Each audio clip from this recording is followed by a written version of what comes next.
Welcome to the first interview of the Monday Momentum podcast that's dedicated to starting your week off right with inspiration and actionable insights. We're here with Kendra Bajcar, great realtor. You've been at it for a long time. Long time. We've been working together for a little while. Yes. So this podcast is going to be about just finding ways to create effective real estate video content. But first, just a little backstory on you, Kendra. Sure. What is your little elevator pitch for somebody who's watching that might not know who you are and what you do? Don't have this perfected. I don't. I need to get this perfected. Okay. Neither. But I've been doing real estate for 10 plus years now in Northern Colorado. I'm specialized in residential real estate. So I love working with first-time home buyers who need to be educated. It's a really big decision. And I love to just help them along with that. That's one of my little niches that I work with. And then also the move-up buyer, somebody who's got a home and is ready to make that next step. What's a good investment? How should we get there? Okay. Whatever the real estate goals are. So those are my two favorite clientele. Okay. Yeah. Okay. Just a quick follow-up. But with first-time home buyers, what would you say is the most common misconception about buying your first home? I think knowing all of the costs associated with it and knowing what the full picture looks like on that. Your mortgage payment is really confusing. So just understanding that that's the number that matters the most. Is this in my budget? And am I comfortable making this monthly payment every single month for the next, it's 30 years, but Yes. Nobody lives in their house for 30 years, right? But so am I really comfortable making this monthly payment? I see. For the time being? And that's what matters most. We can negotiate everything else around that, but does it fit my monthly budget? And am I going to be house poor if I do this? Or will I be able to still enjoy my life? Gotcha. That's really important. Great advice. Yes. Great advice. Okay. So who are you outside of real estate? What do you do when you're not selling homes? Yes. I'm really busy outside of real estate. I've got 4 kiddos. We just bought some acreage just outside of Johnstown. So getting into that farm life and figuring all that out, how to take care of 8 acres is a lot. How to keep the dust out is a lot. Looks good. It looks good. Yeah. Thank you. Thank you. Thank you. We've really been enjoying that. But yeah, I really love being with my kids. That's one of the reasons why I got in real estate, so that I could keep a flexible schedule and work it around them. So we've got a 10-year-old who's playing competitive softball this year for the first time. So that eats up a lot of schedule. Our son's getting ready to start baseball. Our other daughter's starting swimming. And on top of that, we homeschool and we love to be active. So we love hitting up the lakes and paddleboarding and hiking and doing all the Colorado life things. Yes. So, nice. yeah. Nice.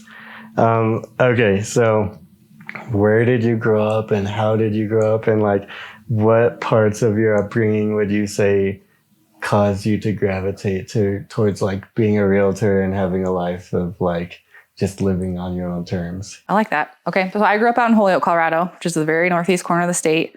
It's a town of 2,000 people, more cows than people, one stoplight kind of town. So it was a really awesome upbringing. I'm really grateful to have grown up out there. It was, you rode your bike all day. You got home. You better be home before the street lights turn on or you're in trouble. You better be home for dinner.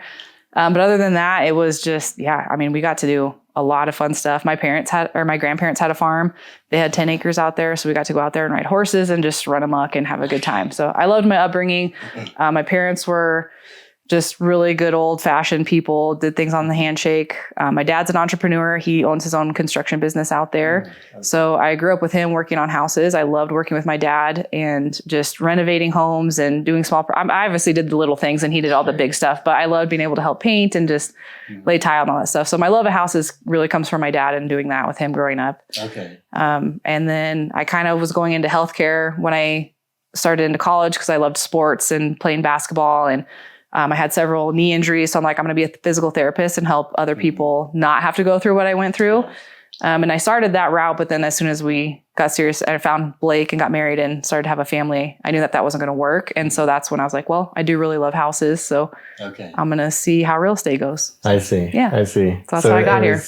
It was kind of always on the back burner or something you knew that you loved. And yes. Then, once the opportunity came up, you just went for it. For sure. Yep. Okay. That's it. That's awesome. I know that, from the outside looking in, somebody who works for themselves, it looks fun and freedom and glamorous. Yeah. But there's also a lot of things that you have to overcome to get there. Yes. So what would you say are some things that you had to overcome personally to get to where you are right now? Yeah, that's a great question. I know I get messages a lot from people that are like, hey, you make it look so easy. I'm getting my real estate license. And I'm like, oh my gosh, it is so not easy. But yeah, so I would say, first of all, for me particularly, was just overcoming imposter syndrome of, who am I?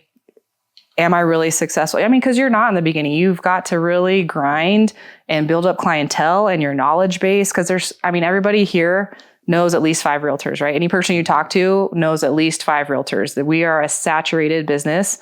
So you've got to be savvy. You've got to know your stuff. You've got to know your local stats. So I really just had to dive into the market and get to know. Northern Colorado is so big too, right? So I cover from Denver all the way up to Fort Collins and everywhere in between. And that's a lot of different niche markets. Yes. So you gotta know what you're talking about. You got to get out and meet people. I'd say I was more introverted than extroverted when I started this business, which is also not a great combination because you got to get to know people and be in front of people and have those conversations and network. And that was definitely not my comfort zone. So I had luckily Blake was really supportive in that with helping me push out of my comfort zone, but just doing a lot of self-development. I got heavy into reading all the good books and going to seminars and just building that confidence to say, I am a successful person. I can do this. Yes. That was kind of the route that I went to get here. Okay. That's awesome. Yeah. Just when I think of you, I think of just like consistency. Like you're always just posting, you're always like working to improve just like step by step. Yeah. I'm a very type A personality. I love having a checklist. So I do that for myself because I just love to check that box that it's done. So I'm a checklist person and that's what keeps me consistent for sure. That's helped me a ton. Yeah. Through everything, motherhood, real estate, all of the things, keeping the house in order. Like I just love checking those boxes. Yeah. Yes. I'm the same. Like without organization or like clarity, then it's just like, it blows up quickly. Wing it. No, I know. I can't wing it. I envy people who can. I do too. I'm not that person. Yeah. What would you say is one thing that people get wrong about working for yourself? I think understanding the need for consistency, for sure. The need to always be working on your business. I think in real estate in particular, I see a lot of fellow agents maybe have a good month where they have more than one closing in a month. And that's a really big deal for us as real estate agents. But then they get so caught up in these are my transactions that I'm working on and I'm getting to the closing table and this is going to be a big month. And they're not doing anything to continue building their business to make sure that it's working in the background.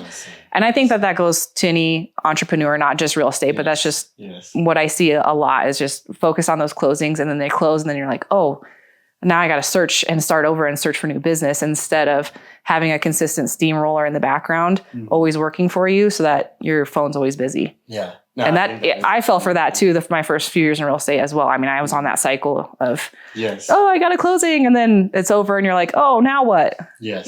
So. Yeah. No, I think that is like a common thing for just business owners in general. Like it makes logical sense to like, okay, this is the person who hired me. So they're like my main priority over everything else. Right. But like that project will end at some point. Yeah. And you've got to continue making the phone calls and the emails or whatever it is that you're doing to build your business, social media. You got to stay consistent. Great advice. Okay. So let's move on to real estate content. Okay. What video content would you say has moved the needle the most for your business? Or just one that does move the needle consistently, and why do you think that is so? Okay, I'm going to pitch you here because you have transformed my business for me here. So if you're in real estate and you need a videographer, contact John. That was a pivotal moment for me actually when we started working together. And we started doing the home tours and we started off doing just serious home tours. I've got this, beautiful 5-bedroom, 4-bathroom home and they were beautiful and they showcased the house really well. And that started really increasing my views. But then once we started throwing our personalities out there and making them more fun, I get a lot more interaction on my social media with all of these great videos that we've been making up lately, where we're just, just having a good time and showcasing the fun side of, and that's one of my things with real estate too, as an agent. I want people to know when you're working with me, this is one of the biggest transactions of your life and it's very stressful, but we're going to have so much fun along the way that we're going to get you to the finish line and you're going to have a smile on your face. So that's one of my goals when I work with a client is to have fun with them through the stress, because it is a stressful situation for sure, but I want them to laugh along the way. So being able to portray that in our videos recently that we've done together has been a huge game changer for me. Yeah, I think that's one of the debates too of like real estate content of like, there's one, you know, train of people who like everything is polished and perfect and they always know the exact right answer every time. And then there's the other of like, that's not how life really is. And I'm just would rather be authentic and show how like, I really am and how the home really is. Yeah. And I think you just have to think about who you're wanting to attract through that. And I started off, I wanted to be that polished one of, yep, I know all the right answers. And, you know, you're not going to mess up if you work with me because I'm just boom, boom, boom, boom. But then I'm like, really outside of real estate, that's not who I am at all. Like I'm really silly as a mom. I love to just be active and having fun and laughing. And so I'm like, why don't I just bring that into real estate and showcase that through my business? And then those are the people that I started to attract that I'm working with. And I love my job so much better when I'm working with those type of people too. Yeah. So no, and I think that sort of goes back to even just like, at least for me personally, like with the imposter syndrome, like I see that a lot with like people starting off of like feeling that the need to prove themselves and always be right. And then, you know, like as you gain experience and you get more comfortable and like the quality of work you can do, then I think at that point, like you're able to be more authentic. Yeah, I agree. Let's see. Okay. So when you're hiring a creative professional to like just create content for your business, video content, photo content, what do you look for? Like for somebody who's trying to get hired more, what can they do to like be more attractive to real estate agents or realtors? I like that. That's a good question. I would say being personable. It's really uncomfortable to get on camera in front of people. So just being completely laid back and you've always done a really good job of that. When I mess up, you know, we just retake and just keep going and not making a big deal out of it. Because for most realtors, we do not want to be on camera at all. And so anyone who is diving into that, they're getting really out of their comfort zone. So just being super personable, keeping it a relaxed zone, but being able to showcase what you can do too. I mean, I've had countless people reach out since we've started doing a lot of real estate videos and putting that out there. A lot of companies reach out that want to start taking business, and you got to show me what you can do. And if you've never done a realtor walkthrough video, I can't leave what I'm doing now, right? Because what we've got going on is really great. So maybe just, you got to build that portfolio to be able to show off what you can do for a real estate agent as well. Because we only have so much time per listing, and we've got to hit it, like we've got to hit the nail on the head right away for a listing, because you've got one shot to get it out there and get eyes on it and get as many people to see it as possible. So we can't make mistakes with that with real estate either. Okay. That's all great advice.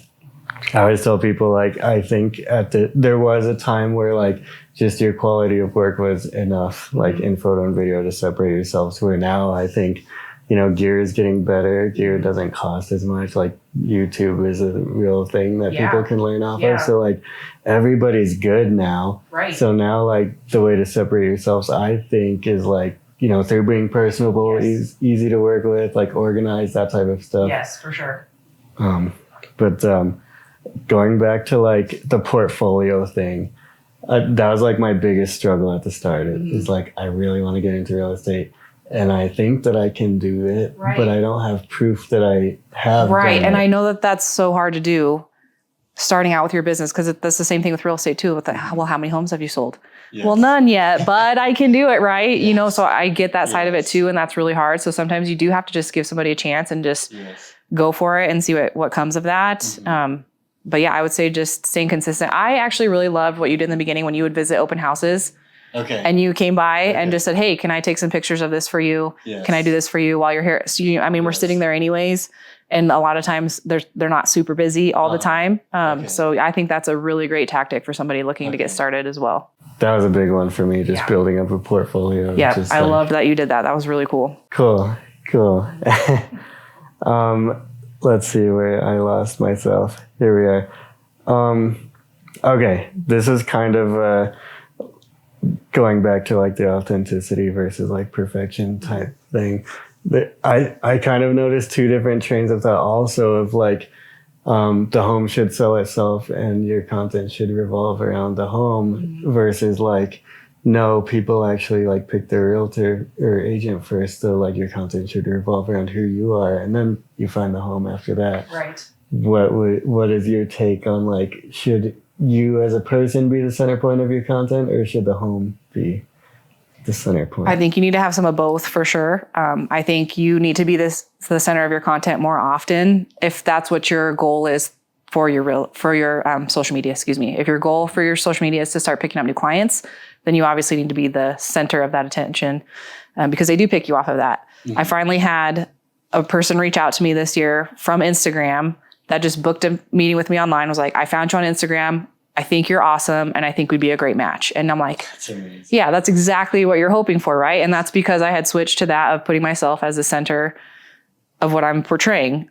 Now, when you're going to list a home and you want that home to sell and you want someone else to come see it, then the home needs to sell itself, where you're not necessarily needing to be the center of attention. But if your goal is to pick up new clients, then you're going to have to switch that over. And you can't just be showing walkthrough videos with nobody in it of just the house, because no one's going to hire you as their realtor.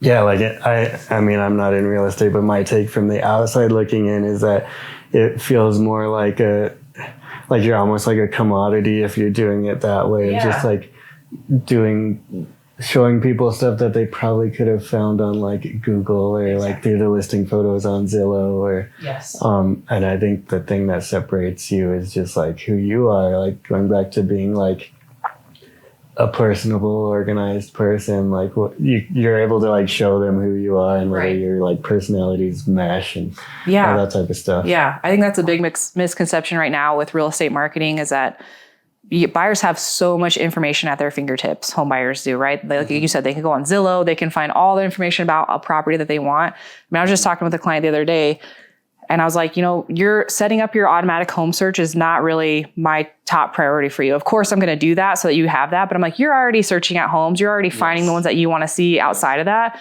So we're going to look at them. And that's where my value really starts as a real estate agent, because I'm going to help you through the transaction. I'm going to help you find the red flags in the home and, negotiating with the other agent and not saying too much, not saying too little. I mean, negotiation's a fine art as well too. So that's where the value really comes in. And when you're selling a home, same thing as a listing agent, everybody gets to see the home online. So if you're not using the number one pro to get that done, to get the absolute best photos, to do the absolute best video that you can put out there, you're behind the game to start already. Yeah. Yeah. And I would say even further, like just to consider, if they want to look at the home and see details of the home, they're probably on something like Zillow, where if they're on your Instagram page, for example, they probably are there because they want to see you. Right. So like, I always tell people to just keep that in mind of like, okay, if this is a video that's going to sit on your Instagram, they want to see you. And then therefore you should be the center point of that content. Yeah. That's a huge point to make. Yeah. And maybe YouTube is where you are showcasing houses more, because that's where people are searching, right? It's more of a search engine. Instagram's more of where you're creating leads and you want people to contact you for you. Yeah. That's a really good point to have that distinction in your social media too. I think people get caught up in just, here's my one video, I'm going to put that everywhere. But that's not what each platform is really for. Exactly. Yeah. Okay.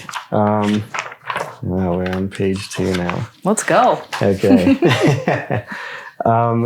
What would you say is one thing that a photo or video person does that like immediately tells you like, okay, this person is good, or like on the other hand, like, I don't know if this person knows what they're doing? So very real estate specific. Yes. If I see a photo and a blanket has not been tidied up, that's how I know that they don't pay attention to detail. They're just there to take the photos. And that really is a huge distinguisher for the photography in a home, is looking through the lens and being able to see that picture on the wall is a little crooked, and that's going to show up in this photo. I see. And I know that that's such a really small detail. Do most buyers know that?